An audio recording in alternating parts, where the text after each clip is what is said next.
Добрый день, меня зовут Иванов Юлиан, я создатель прикладов компании Якут Снайпер, Саха Снайпер, Якут Снайпер. На данный момент я сегодня нахожусь в Киргизии, город Бишкек.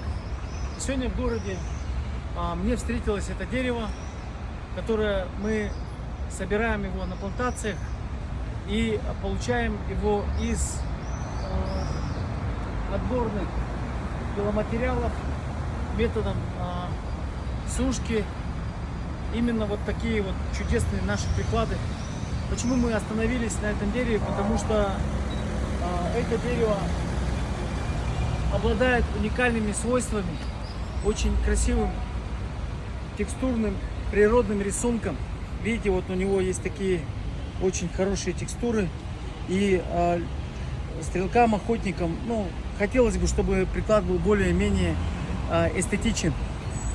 Данное дерево, оно очень красивое в том плане, что может расти до 30-40 метров в высоту. У него бывает диаметр до метра.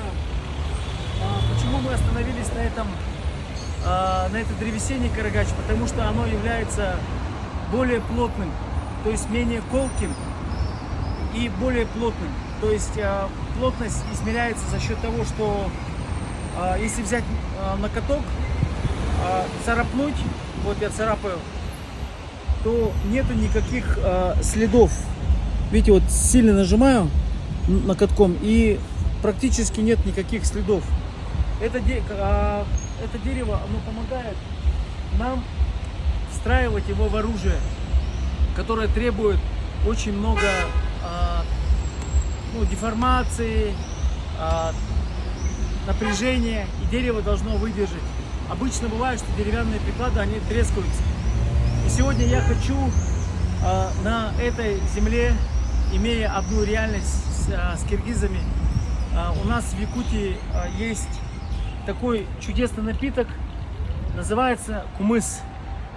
Я хочу сделать обряд, ритуал благословения, полить в это дерево, поблагодарить это дерево за то, чтобы оно помогло нам, всем россиянам, людям в мире, получить самые достойные, комфортные приклады, чтобы у мужчин были самые необходимые требования для того, чтобы можно было использовать это на охоте, в спорте и получать хорошее настроение, чувствовать себя счастливым. Поэтому карагач, мы кроме того, чтобы получать это дерево, мы поставили цель осадить деревья, чтобы больше было флоры и фауны, не только разрушать, поганить. И на самом деле такой вот короткий репортаж по этой древесине.